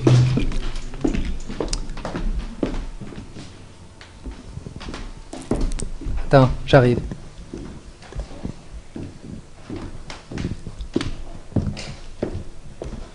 Ah, qu'est-ce qui se passe? Attends un moment. C'est débranché de toute façon. Donc, ah oui. Tu peux, oui. Oui, non, je laisse. Dans ton résumé, à la fin du résumé, il y avait un énoncé formulé de manière assez précise, même sous forme de conjecture, comme quoi expliquant que la démarche, sans doute souvent assez chaotique et assez longue, menant à la démonstration de certains théorèmes, pouvait s'interpréter peut-être comme un passage à la limite d'une suite de logique toposique vers une logique classique. Oui. Là, tu n'as pas vraiment parlé de ce passage à la limite explicitement. Si. Est-ce que tu peux dire... Si, je crois que j'en ai parlé. Attends, maintenant on a débranché. Je peux refaire.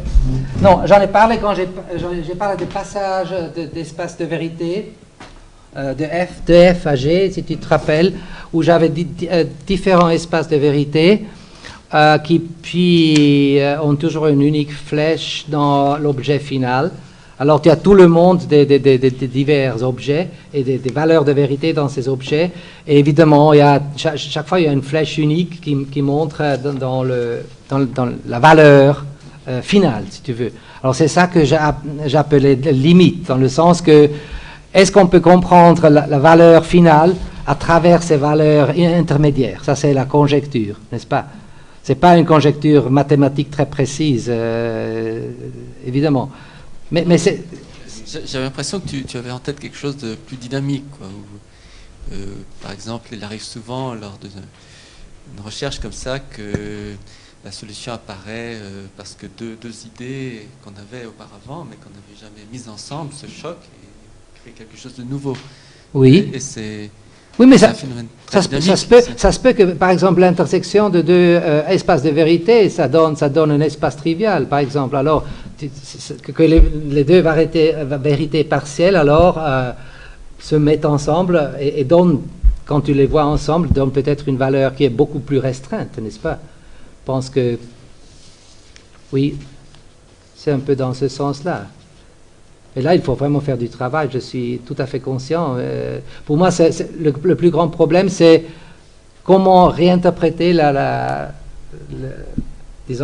parcours dynamique de mathématicien en ces termes de vérité plus générale. Hein. N'est-ce pas? Comment peux-tu trouver un théorème en jouant de la musique? C'est-à-dire en trouvant des vérités qui sont partielles ou qui s'intersectent seulement partiellement, où il faut changer, il faut moduler. Là, évidemment, j'ai pas de... Autrement, ça serait une sensation. Donc, ma conjecture est vraiment que ces valeurs intermédiaires devraient aider à trouver, disons, une valeur plus classique par ces passages. Mais je ne sais pas exactement comment ça se fait.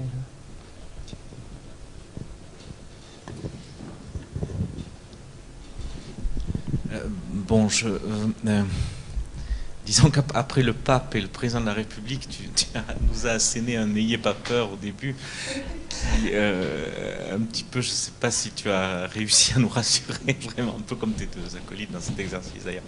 Est-ce que, on a l'impression que tu mets beaucoup de mathématiques très abstraites sur quelque chose qui peut vivre dans des mathématiques, disons, moins abstraites. Est-ce que tu vois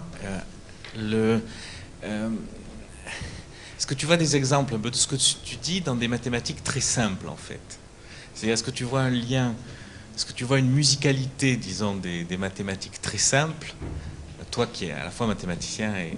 Tu veux dire, faut vraiment prendre des exemples très, très, très simples? Oui, et qui pourraient s'exprimer... Oui. De façon plus simple, disons. Je dis ça surtout pour les gens qui n'ont pas suivi ton cours, disons. Oui. Mais je ne comprends pas exactement ce que tu veux dire. Par exemple, ces démonstrations de ces théorèmes, c'était... Voilà, ça n'était un, effectivement. Mais est-ce que tu as d'autres exemples comme ça? J'ai pas pensé maintenant, non. Ouais. Ça ne veut pas dire qu'il n'existe pas, mais j'y ai pas pensé. Je pense que ça serait très, très utile. Parce oui, mais c'est toujours la même chose. J'ai fait un exemple pour vous, mathématiciens, et alors c'est trop compliqué. Si j'avais fait un plus simple, tu m'aurais dit, est-ce que tu as aussi un exemple moins trivial? Non, je pense. Non, il faut que j'y pense, c'est tout. Ça serait vraiment formidable parce que, bon, si tu veux, tu couvres une petite partie des mathématiques et une partie des mathématiques très abstraite, ou enfin très pointue dans une certaine direction. C'est ça que je voulais dire. Alors que tu sembles dire que ton propos a l'air plus général que ça. Oui, non, il faut vraiment que j'y pense. Hein. Je crois qu'il y a beaucoup d'exemples, mais j'ai pas comme ça, j'ai pas dans mes poches, non. En tout cas, ce serait très utile parce qu'on je devrais y penser. Merci. Oui, c'est vrai. Oui. Si je puis rebondir là-dessus, parce que ça c'est une... Bon, c'est vrai que c'est un peu difficile de s'approprier tout ton exposé. Hein. En tous les cas, sur ce point-là, donc tu nous suggères en tous les cas que ce qui serait musical des mathématiques, il faudrait plutôt le chercher du côté des démonstrations. Bon. En tous les cas, dans la proposition que tu fais. Bon. Non seulement. Attends, et donc la question, si tu veux, c'est de se dire à ce moment-là, oui, d'accord, enfin là je comprends bien dans ton exemple ce que tu veux dire par là, donc là moi j'ai pas de difficulté pour sentir la chose. On peut se dire, mais est-ce qu'il n'y aurait pas aussi éventuellement une musicalité dans un théorème ou dans une théorie? Bon, alors tu vas me dire une théorie, justement l'ossature d'une théorie va être assez connectée à la question de la démonstration, évidemment. Hein. Alors, si on suit la métaphore musicale, on va dire... si tu prends la démonstration comme ayant comme équivalent musical le développement, on va dire, hein, donc tu proposerais une musicalité qui serait plutôt apparentée, enfin assignée plutôt au développement musical plutôt qu'au thème, on va dire. Alors, on pourrait dire les thèmes, c'est comme les théorèmes un peu. Bon. Donc oui, mais en même temps, on a envie de dire, bon, il y a une musicalité des thèmes, et en musique, ce qui est par exemple assez intéressant de voir, c'est que les thèmes vont avec les développements. Enfin, ce que je veux dire, c'est que il y a une parenté entre le type de thème et le type de développement. C'est-à-dire que, je prends un exemple extrême, en général, pour qu'il y ait un thème qui a un grand développement, il faut que le thème soit simple, assez abstrait. Quand on a un thème trop riche, ça donne une mélodie, et une mélodie, ça ne se développe pas, ça se répète, ou éventuellement il y a des variantes.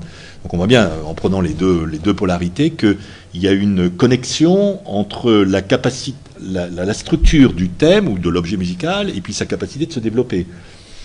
Alors j'essaye de projeter ça sur ton exemple, tu vois, et donc de se dire à ce moment-là, il faudrait quand même regarder peut-être si l'hypothèse de la musicalité ne pourrait pas aussi porter sur la nature même des énoncés, de tel ou tel énoncé mathématique, mettons de théorème, enfin, et connecter la démonstration, tu vois, à certains énoncés seraient plus ou moins musicaux, ou en tous les cas, alors il faudrait différencier les musicalités, parce qu'on va dire entre, mettons, Webern et Wagner, on voit bien qu'on n'est pas devant le même type de développement, enfin, c'est évident. Bon.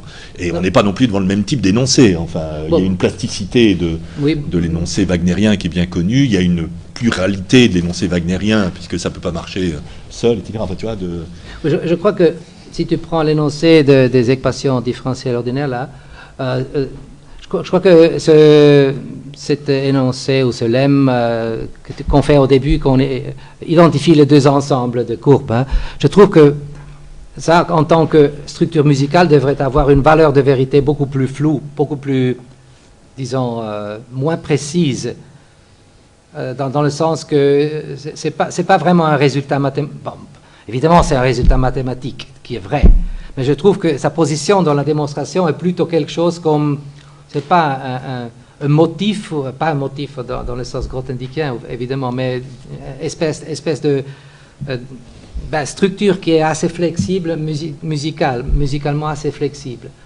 Donc je crois qu'on pourrait donner des poids musicaux à des structures mathématiques. Donc je dirais qu'un petit lemme de ce type-là, ça serait quelque chose harmoniquement beaucoup moins précise qu'une cadence, quelque chose de ce type-là. Donc je crois que, oui, il faudrait développer une théorie des structures mathématiques, pas seulement basée sur est-ce que c'est vrai ou faux, parce que c'est complètement stupide, comme ça on n'apprend absolument rien. Ma thèse principale, c'est que les mathématiques, ça n'a rien à foutre avec le vrai et le faux, c'est de la logique, c'est comme, payer après qu'on a mangé, on paye, mais c'est pas le repas, c'est pas le prix du repas. Donc je crois que vraiment la valeur de vérité, c'est absolument ennuyeux pour les mathématiciens. On ne trouve rien si on regarde que les valeurs de vérité, on ne fait rien.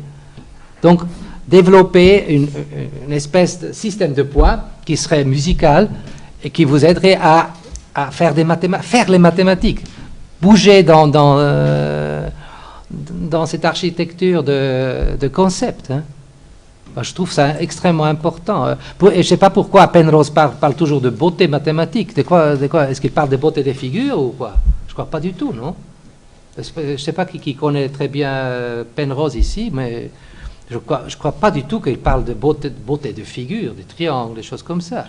Il parle de beauté de structure, de démonstration, de procès. De diagrammes, tu le dis. Je viens d'ajouter quelques mots le micro. comme en réponse à votre question. Je suis mathématicien professionnel et j'ai travaillé beaucoup avec... Micro.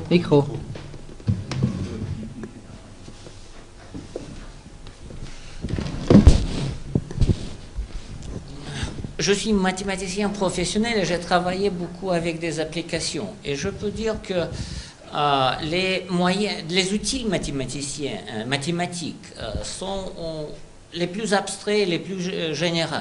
Donc, normalement, on ne peut pas les utiliser pour résoudre des problèmes pratiques. Il faut toujours trouver les outils très, très spécialisés. Et dans ce cas, on perd la généralité, mais on obtient la spécificité. Et les mathématiciens, on peut toujours utiliser les choses les plus abstraites. Donc, c'est un minimalisme de certaines façons de vue. On utilise les choses les plus générales à résoudre quelque chose. Mais on n'arrive pas, donc, on descend. Et après, on arrive à les choses très simples de point de vue de mathématiques, mais très efficaces de point de vue des applications. Donc, comme un outil, on peut utiliser un marteau, d'accord? Mais il ne faut pas approcher à une montre. Bon, mathématiques, c'est un marteau de mètre, si on parle de boulets ici. Et avec cet outil, on peut faire quelque chose, sûrement, mais pas tous. René, tu voulais...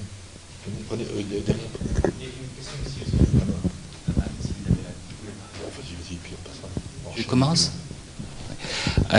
Oui. Alors, j'avais une double remarque ou question. Il me semble que d'abord l'exemple qui était à la fin là sur le théorème des équations différentielles ordinaires Pour moi, c'est un assez bon exemple de ce que j'appelle pulsation, c'est-à-dire il y a une espèce de bouger qu'on active à un moment donné. Dans ce cas-là, il s'agit d'un bouger entre un premier monde et un deuxième monde. Bon.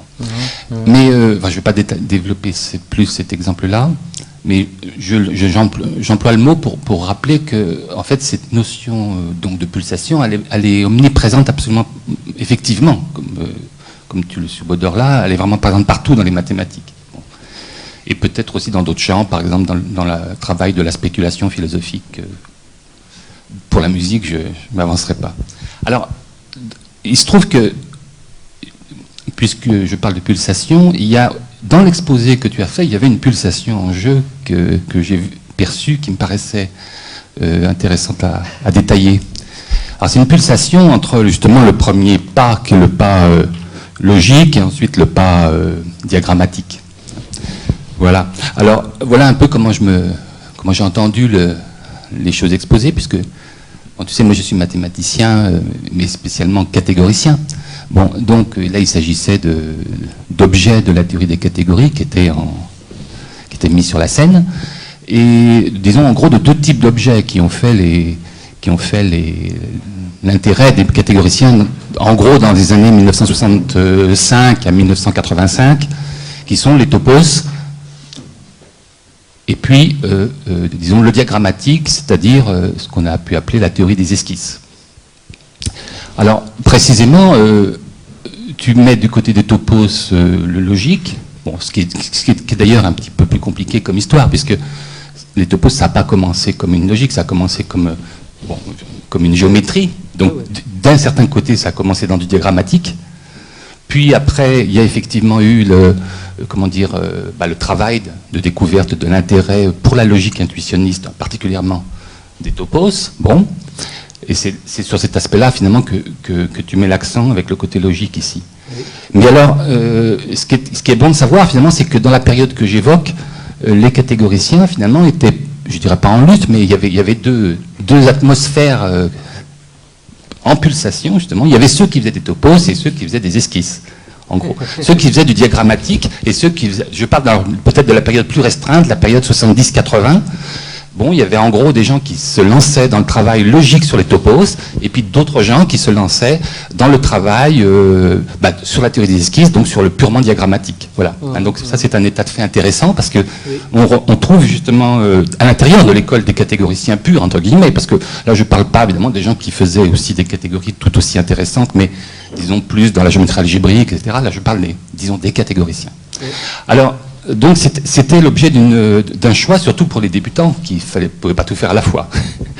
Et alors, ce qui se passe, c'est qu'en réalité, si on voit les choses de manière un petit peu plus, maintenant, rétrospectivement, c'est que ces deux aspects, l'aspect topos, mais topos logique, donc, et puis l'aspect diagrammatique, en fait, on a aussi, dans la même période, commencé à travailler à leur liaison, à leur rapport. Hein. En particulier, la question qui se posait, c'était précisément, si on peut faire la logique dans les topos, qu'est-ce que ça va être que la logique dans le diagrammatique? C'est la question que tu as posée tout à l'heure. Bon. Alors, les gens du côté de la théorie des diagrammes ou des esquisses ont donné des réponses. Hein. Alors, il y a une réponse assez précise, en particulier sur ce que serait qu'une formule diagrammatique. Hein. Une formule diagrammatique, ça consisterait à écrire une identité entre deux types de limites. Parce que là, tu n'as évoqué que les limites qu'on appelle limites projectives, celles qui s'obtiennent par... dans l'exemple, c'était des concaténations. Hein. Mais il y a aussi les limites inductives, bien entendu, qui sont la notion duale. Et ce que l'on peut, à certains moments, poser dans le calcul diagrammatique, c'est des énoncés, ou des théorèmes, ou des propositions du genre « telle limite projective est égale à telle limite inductive ». Voilà.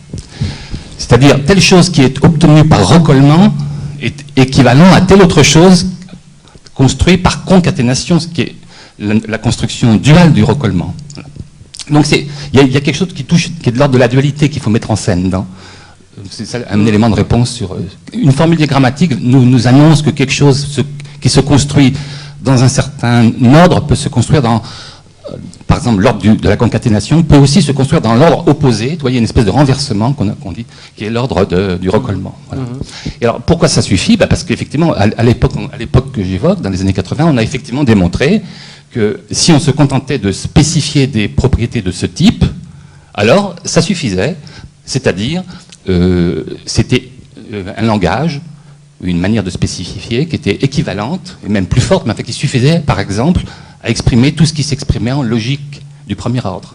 Bon, alors voilà le pont. Le pont, il est que tout ce que tu peux exprimer en ordre logique dans ta première partie, c'est-à-dire tout ce que tu pourrais exprimer dans les logiques, dans les topos que tu manipules, y compris par des formules du premier ordre, en réalité, a une contrepartie du côté des grammatiques qui est de l'ordre d'une annonce du genre que j'ai dit, c'est-à-dire telle limite est égale à telle colimite.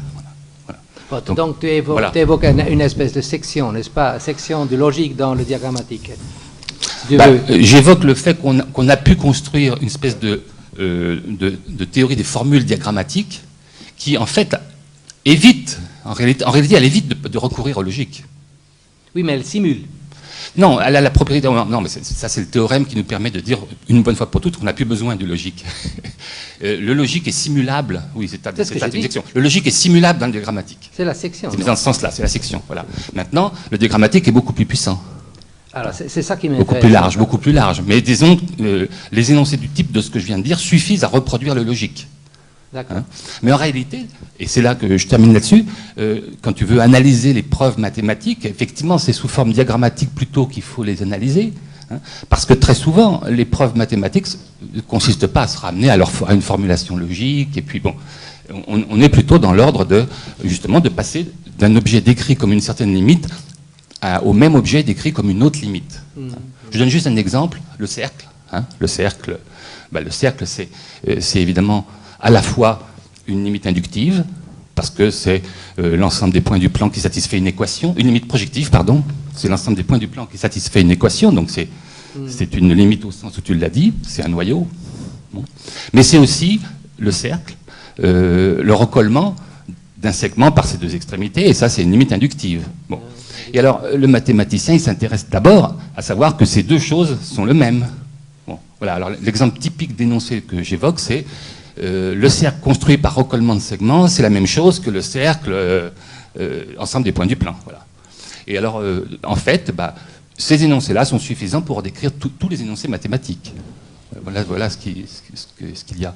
Mais, évidemment, on voit bien que c'est très restreint, et on peut faire des énoncés intermédiaires, des choses plus complexes. Hein. Voilà. Oui. Mais donc, en gros, pour résumer, effectivement, on peut retrouver la première partie, même le logique de type toposique, hein, peut se reproduire, il peut se simuler, c'était le mot que tu as employé, qui est bien, peut être simulé à l'intérieur du diagrammatique, absolument. Et qu'est-ce qu'il en est de ces logiques un peu plus générales, avec le oméga à la puissance? Ça, c'est quand même, ça correspond à des logiques d'ordre plus haut, je crois, non? C'est-à-dire, si le f, si tu travailles dans un topos qui est fixé, oui. Et le f, c'est un objet de ce topos. Oui, oui. Donc oméga puissance f, c'est une algèbre de Heyting, mais oui, simplement tu prends ça comme nouvel objet de logique au lieu de prendre oméga tout seul, si j'ai bien compris, c'est ça? Oui, oui, c'est ça, voilà. Exactement. Donc à ce moment-là, évidemment, dans le topos, oméga, lui, il avait une propriété universelle, oméga puissance f, il n'a plus de propriété universelle. Bon. Par contre, je veux dire, il n'a pas de propriété universelle qui le caractérise de manière unique. Oui, sauf clair. Chaque fois qu'on va dire vraiment ce que c'est que le f particulier. Mais... Donc il faudrait généraliser ton théorème sur le diagramme. Non, parce qu'il y a plusieurs. Bon, disons, il y a plusieurs manières après, je crois, d'en parler. L'une des manières d'en parler, c'est de relier aussi l'oméga puissance f à la logique du topos localisé en f, hein, c'est-à-dire le topos de départ sur f. Slice f, oui. Oui, un rapport entre oméga puissance f et l'objet oméga dans ce topos-là. Oui, oui. Bon. Une autre façon de dire aussi, c'est de dire que dans le fond, ce qui est important, c'est le foncteur oméga puissance quelque chose. Non plus l'objet oméga, mais l'endofoncteur du topos lui-même qui est oméga puissance. Alors ce foncteur-là, lui, il a des propriétés nouvelles qui sont intéressantes. Alors ça peut s'axiomatiser, ça c'est des choses que j'ai développées. Ce qui m'intéresse vraiment ici, alors bon, pour les non-mathématiciens, je crois que ce qui intéresse ici, c'est d'abord ton énoncé, qu'il y a une section, Voilà. si tu veux. Voilà, c'est C'est-à-dire, ça, on peut- pour pas noyer les choses dans la technique. On peut Ce qui est important, simuler- c'est que la logique peut se reproduire dans le diagrammatique. Donc, c'est le quelque chose diagrammatique qui est peut plus riche. se détailler. que la logique en bas. Oui. Hein. Ce qui m'intéresse maintenant ici, ça serait vraiment ce qui est en dehors de cette section, n'est-ce pas, qui est l'enrichissement substantiel des diagrammes par rapport à la logique, puisqu'on peut simuler la logique, alors il y a quand même beaucoup de plus, il y a un surplus de trucs qui ne sont pas logiques, qui ne peuvent pas être logiques, excepté si tu sais démontrer que tout diagramme, blabla, se simule dans la logique. Je ne sais pas du tout. Mais je crois qu'il faut vraiment changer de pensée, c'est de style de pensée. Je crois que c'est un autre style de pensée, le diagrammatique, que le logique. Je maintiens vraiment que le diagramme n'est pas ni vrai ni faux. Comme style de pensée, ça, ils s'en foutent. Le procès ne veut pas être ni vrai ni faux. Hein.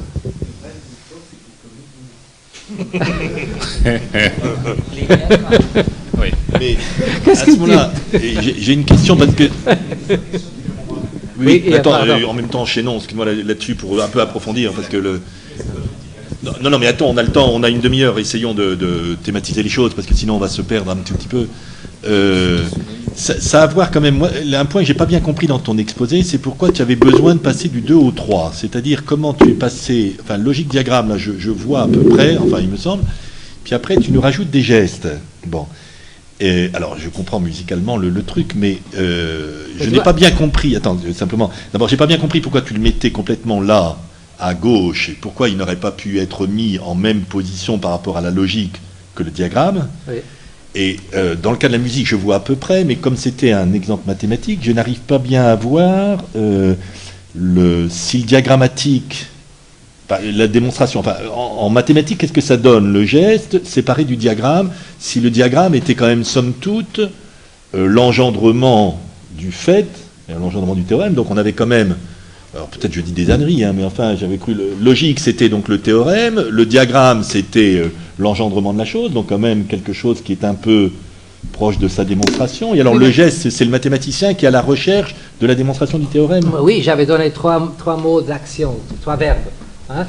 Le geste, c'est faire, c'est vraiment faire. Le diagramme, c'est le montrer, le renvoyer. Et le renvoi, le montrer, c'est une abstraction nette vis-à-vis du faire. Et puis le résultat, c'est le fait. Donc il y a, entre le faire et le fait, il y avait le montrer. C'était ça mon schéma. Je crois que le fait vient du faire, mais il y a un truc très important intermédiaire. Toute la discussion sur le geste ne peut pas fonctionner si on n'a pas cet état intermédiaire de la communication entre le geste, le corporel, si tu veux, et le symbolique du vrai et du faux. Il faut passer, ça c'est ma thèse, il faut passer à travers le gestuel, le diagrammatique. C'est à cause de ça. Parce que je ne crois pas qu'il y a un passage direct du geste. Mais c'est un point que je ne comprends pas bien, parce que dans une démonstration, on va dire chaque énoncé d'une démonstration, lui-même peut être pris, évalué comme étant, logiquement, selon ton truc, puisque chaque énoncé est un corollaire en dessous, enfin, doit être évaluable s'il est vrai ou faux. Donc comment tu as... Je ne comprends pas très bien là comment se déploie ton 3, là, parce que dans une démonstration, on a ça, alors on a ça, mais attends, on n'a pas n'importe quoi, donc on a quelque chose qui doit être évaluable, après on a une dynamique, et puis après tu passes à un autre énoncé, mais chacun des énoncés peut être dans la même position que ton énoncé final. Sauf que ton énoncé final, évidemment, il a un statut particulier au regard de ta stratégie générale dans ta... Tu vois, dans ta... Quand tu fais une démonstration au tableau noir, c'est un geste. Mais précisément. Chacun le fait différemment. Oui, mais le diagramme est le même. Hein. Je fais la démonstration de Grothendieck d'un certain fait. Je la refais, je fais avec mes gestes, mais le schéma que je suis, c'est toujours le même, et la valeur de vérité, c'est vrai. L'énoncé qui est vrai, qui est, je sais pas quoi, est démontré par ces démonstrations, par ce schéma, et puis après, monsieur un tel le fait comme ça, l'autre le fait un peu différemment. C'est des gestes différents, c'est comme de jouer à une pièce, hein. Tu vois?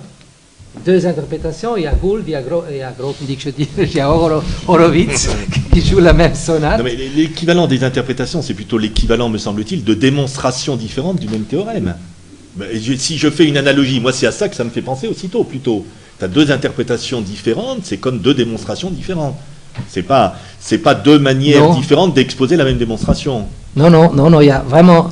Enfin bon, c'est ce point-là qui pour moi n'est pas très clair. Ouais, il faut, bon, il y avait d'autres... il y a la question là, En fait, on revient, c'est ça. Hein. En fait, c'est une question naïve, assez simple. En fait, vous présentez des choses abstraites. Je voulais revenir sur le rapport entre l'abstraction et la musique. Oui. Votre méthode est assez abstraite. Donc, je voulais savoir si vous avez d'autres manières d'abstraire en musique, autrement qu'en entrant dans le champ mathématique, voire en restant dans le champ musical. Je comprends pas très bien. En fait, par exemple, en peinture, il y a plusieurs approches qui... il y a l'abstraction, il y a un certain nombre de mouvements de création, de méthodes de création à partir d'objets, par exemple, géométriques. On peut voir Kandinsky, par exemple, qui fait de la peinture à partir d'objets géométriques. Donc, il me reste quand même dans le champ de la peinture. Oui. Et il peut, dans certains mouvements, sont revenus ensuite à des choses plus... d'autres, on fait des liens avec d'autres mouvements comme le futurisme, etc. Donc je voulais savoir si vous sentez la seule manière d'abstraire pour vous, c'est les mathématiques en musique. Parce que ça me donne l'impression, parce que les mathématiques pour moi c'est formel, c'est constant, oui, et tandis que la musique, il y a un champ de liberté par rapport à un côté informel, on peut aller dans l'informel. Vous faites du free jazz, je crois. Je pense que vous connaissez vous comprenez ce que je veux dire au niveau de la liberté par rapport à quelque chose de mathématique où il y a quand même un certain nombre de contraintes qui empêchent de faire ce qu'on veut en fait. Oui, d'abord, je ne crois pas du tout que la musique, les mathématiques c'est le formel. Hein. C'est plutôt le précis. Et c'est comme Penrose l'avait dit, le précis, le profond, il y avait un troisième mot, quoi.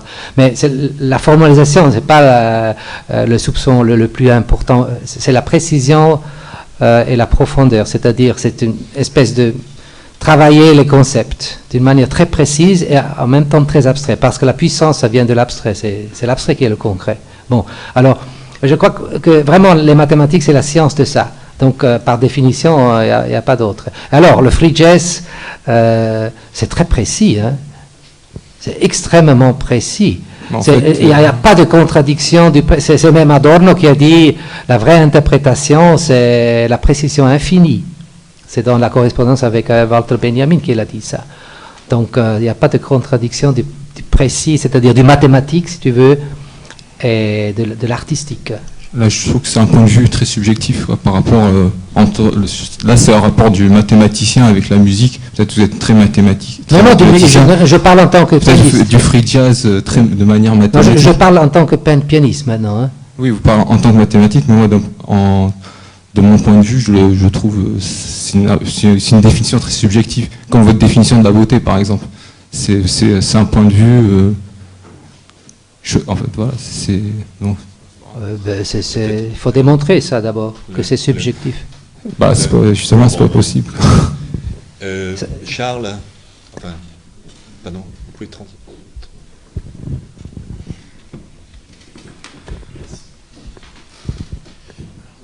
Bien, je vais essayer de recoller un peu les morceaux, recoller un peu avec ce matin, être un peu inductif avec ce que présentait François. Évidemment, pour un philosophe, ce qui est le plus marquant dans ton exposé, c'est ta conjecture, en particulier sur ce qui titille François, c'est comment passer de geste à procès, de procès à fait. Hein, et ton problème étant de savoir si on peut passer des gestes au procès, et puis ensuite comment établir ce que serait une formule diagrammatique, c'est aussi une de tes questions. Alors je remonte un peu en avant, c'était sur l'interrogation de François tout à l'heure, qui n'a pas l'air convaincu, sur l'instance de médiation du diagramme, par rapport au fait et au geste. Alors pourquoi il y a le geste par-dessus le diagramme? Tu as dit, je trouve ça quand même, à mon avis, fondamental, dans ta strate 2, tu as conclu en disant la vérité, tu as parlé de la vérité comme acte. Et précisément, le diagramme, c'est une forme, on pourrait dire, d'instanciation de l'acte. Et ça me fait penser exactement à ce que dit Alain Cohn sur la mathématique, enfin, sur le fait que être mathématicien, c'est entrer dans l'acte. C'est un dispositif d'acte. C'est une chose sur laquelle il insiste très souvent. Alors de là, on pourrait recoller sur lui algébriste. Qu'est-ce que c'est que le diagramme pour un algébriste? C'est une discussion qu'on pourra relancer avec lui. Alors il y a quelque chose dans le geste. Évidemment, tu as pris la main comme modèle de courbe gestuelle. Alors moi, ce qui me plaît beaucoup, c'est tu insistes sur le dégel physique de la partition et le dégel symbolique qui, lui, est diagrammatique. Alors évidemment, pour moi, ça me fait penser au réchauffement du concept, dont tu nous parlais, qui peut aller jusqu'à sa fusion. Hein. Et puis pour moi, philosophe, ce réchauffement du concept, c'est le travail du concept. On dit en termes hegéliens que s'il y a travail, il y a chaleur. Hein. Alors, il y a évidemment une flèche, un sens de flèche qui pour moi est décisif dans ce que tu as exposé, c'est diagramme, flèche, physique. Hein, le diagramme vers le physique. Donc ce passage, comme ça, du procès au fait. Moi, c'est ce que j'appellerais l'induction diagrammatique, si tu veux, mais que j'appelle aussi l'induction symplectique. Mais je ne veux pas insister là-dessus parce que c'est dans un autre contexte. Ce qui est important dans le diagrammatique, en tant que philosophe, tu interroges toujours le langage, c'est très simple. Je pense que ce qui est essentiel dans le diagramme, c'est le dia, hein, qui signifie, en grec, ça signifie en divisant, puis en traversant, donc ça divise, en traversant, en passant à travers. C'est ça, diagramme. Hein. Donc c'est une forme de pulsation initiale du gramme. C'est l'acte inducteur de ces mobilités potentielles, on pourrait dire. Diagrapho, c'est dessiner, c'est décrire, c'est aussi enregistrer et attribuer, et c'est aussi effacer. Et diagramma, c'est la figure dessinée, ça on le sait, c'est pas vraiment ce qui nous intéresse, mais c'est aussi le registre et le décret. Et donc, pour moi, le statut du dia dans le diagramme, c'est précisément, ça signifie à travers, mais c'est ce qui perce le diagramme, dans le diagramme, et qui traverse l'écriture et la formule. Alors, sur la main, dans un autre contexte, moi ce qui m'intéressait, c'était, si tu veux, l'importance de la main, de ses tensions pour la pensée. Alors moi je le prenais dans le cadre de la question de la compactification, du symbolisme physico-mathématique, ce que j'appelle la manufacture et la manutention des formalismes. Alors ce qui m'intéresse, c'est de savoir comment le mathématicien ou le physico-mathématicien travaille, fabrique, cisèle ces diagrammes. En partant du fait que pour moi, le diagramme commence au niveau de la lettre ou de la formule. La formule mathématique est un diagramme, à mon avis. Et alors, là-dessus, ça c'est pour faire un déplaisir à François, il y a quand même une phrase de Wittgenstein, qui moi me semble essentielle, et qui est la suivante, c'est tiré du cahier bleu et du cahier brun. Et voilà ce qui est dit. La pensée est essentiellement l'activité d'opérer avec des signes. Jusque-là, tout va bien. Cette activité est exercée par la main quand nous pensons en écrivant. La pensée est quelque chose comme une activité de la main. Donc, j'aurais dit, cette activité est exercée par la main quand nous pensons en écrivant. La pensée est quelque chose comme une activité de la main. Bon, pour moi, là, il y a un court-circuit très net sur ta position, de certaine façon. Alors on peut le relier directement à la question du diagramme, hein, sur cette manutention, la tension de la main. Si on se réfère à quelque chose qui ne plaît pas beaucoup non plus à François, sémiotique, de Peirce, par exemple. Une citation de Peirce, voilà ce qu'il dit: « J'appelle un signe qui est mis pour quelque chose simplement parce qu'il lui ressemble, une icône. Les icônes se substituent si complètement à leurs objets qu'ils s'en distinguent à peine. Tels sont les diagrammes en géométrie. Un diagramme, en réalité, dans la mesure où il a une signification générale, n'est pas une pure icône.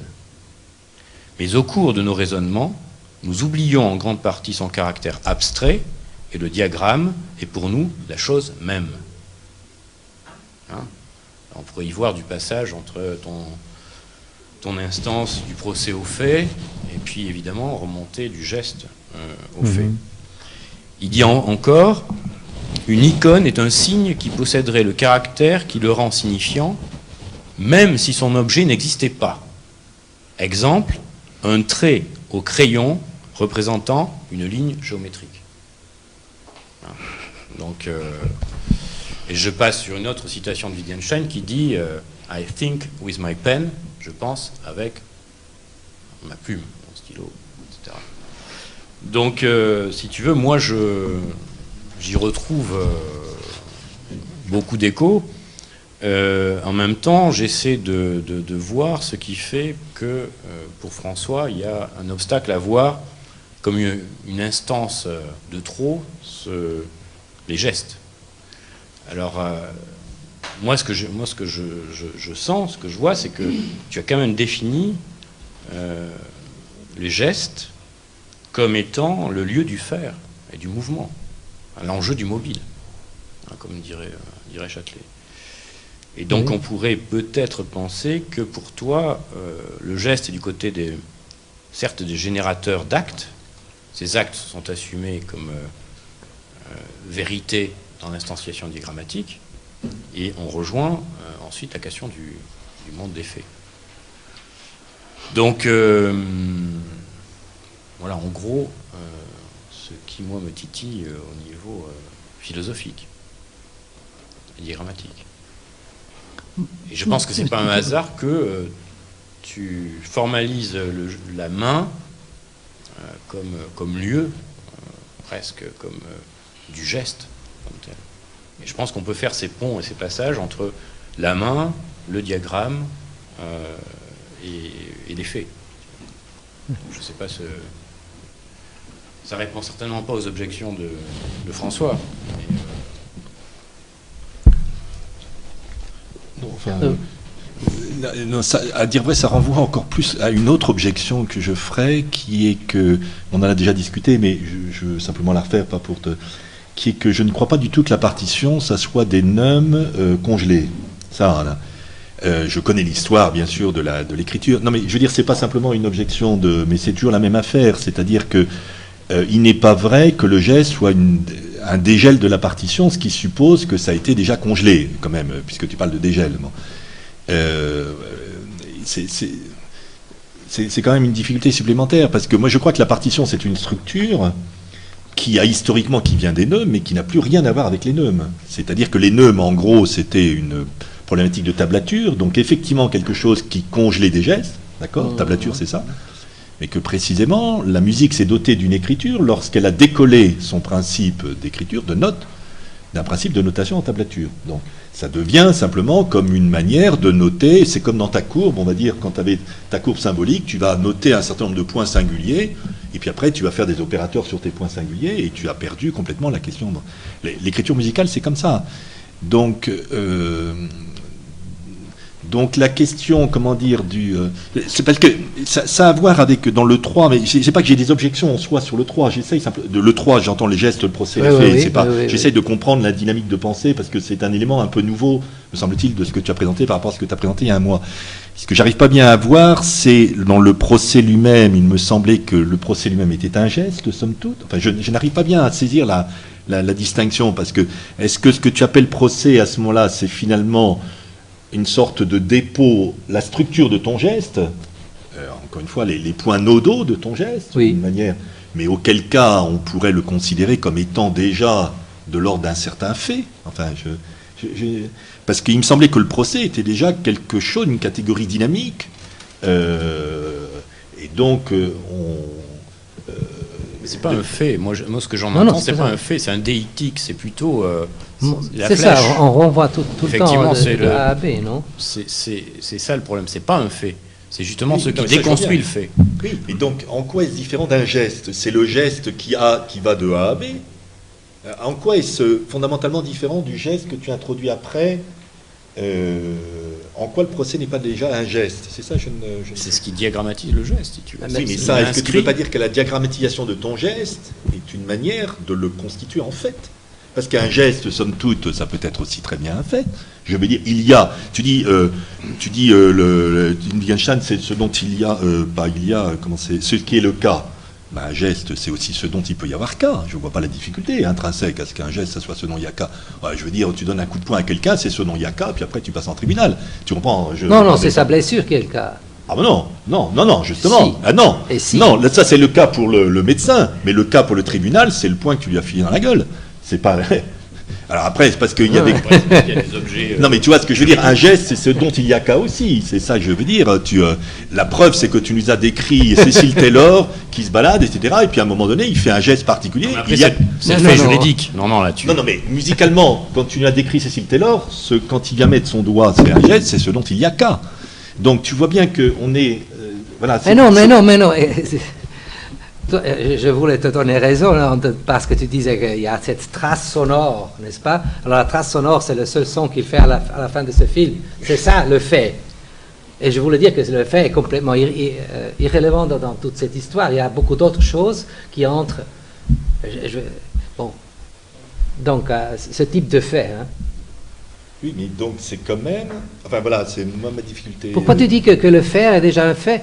C'est une confusion grammaticale, non? Le fait. Je fais, c'est pas un fait. Je fais, c'est un présent première personne singulier, et le fait, c'est le résultat de faire. Oui, pourquoi tu peux confondre les deux?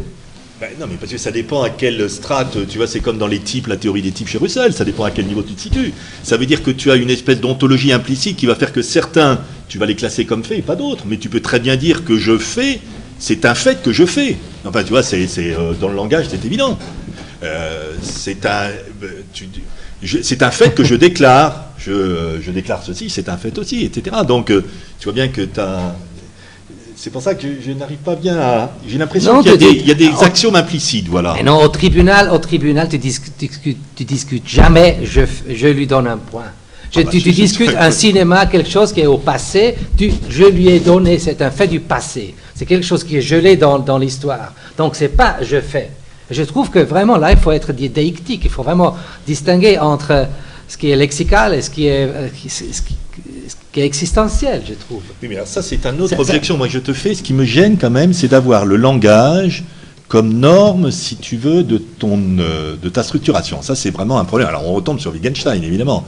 Mais ça me gêne beaucoup qu'un mathématicien, si tu veux... qui justement, à mon avis, la vertu des mathématiques, c'est de s'extraire du langage, quand même, de ne plus avoir ça comme norme, de reprendre comme norme de stratification mathématique des normes de la langue, tu vois. Parce que, je veux dire, de ce point de vue-là, on voit bien, là, on est emberlificoté dans le verbe faire, la conjugaison du verbe faire, etc., d'accord, mais c'est pas ça qui va nous donner vraiment de clarté sur ce dont il s'agit. Mais non, mais je plaisante pas sur ce niveau, évidemment. Moi, je parle vraiment que c'est existentiellement différent. Je fais quelque chose, je vais au concert, j'écoute, je vois quelqu'un qui joue une pièce, c'est existentiellement différent de la CD, de la bande magnétique qui me reproduit la trace sonore. C'est où je regarde un cinéma, je vois, je sais pas quoi, Rubinstein jouer, c'est ça. C'est complètement différent de ce que si j'y vais, je le vois maintenant. L'existentialité d'un Célibidache, par exemple, est exactement qu'il refusait qu'on fasse des films de lui parce qu'il disait chaque fois que je le fais, c'est existentialité magique du maintenant. Alors là, il y a vraiment une différence existentielle. Et si tu ne peux plus différencier ça, alors ton histoire des images, ça ne marche pas. Parce que les images, c'est exactement la différence que tu faisais. Le réel et l'image. Alors le cinéma du passé, c'est une image de l'existentialité de ce qui se passe maintenant. Non, parce que les images sont réelles. Pour moi, les images ne renvoient pas à du virtuel. Les images, c'est aussi réel que l'autre chose. Simplement, c'est un mode de réel particulier. C'est de la pornographie. La pornographie, c'est la confusion du réel et du cinéma. Mais ton PowerBook, à ce moment-là, tu nous as fait de la pornographie, là, en nous projetant des images constamment, Guerino. Oui, tu nous as fait de la pornographie mathématique. Oui, et toi aussi. Non, si on est tous pornographes. Non, mais justement, on n'est pas iconoclaste, donc l'image, c'est pas de la pornographie. Non, ça, je ne suis pas d'accord là-dessus. Non, je disais que la confusion de l'image et du réel était la pornographie, pas l'image en soi. Mais non, mais l'image fait partie du réel. Enfin bon, là, on est dans la philo. Enfin bon. Bon. Oui. Façon, on voulait arrêter à 16h. Est-ce que... Bien, écoutez, merci d'être venu. On est vraiment désolé pour Alain Cohn. On va essayer de reprendre contact avec lui pour savoir. De toute façon, l'année prochaine, on reprendra le séminaire. La prochaine séance, je n'ai pas la date, mais il y aura 2 exposés, l'un de René Guittard le matin et l'autre de Thierry Paul l'après-midi. Alors, ce que je vous invite, laissez vos coordonnées, les emails sur les feuilles qui circulent pour qu'on puisse vous prévenir du contenu de la chose, etc., et que vous soyez tenu au courant de la suite du séminaire. Voilà, merci Guérino, en tous les cas, qui était... Non, c'était...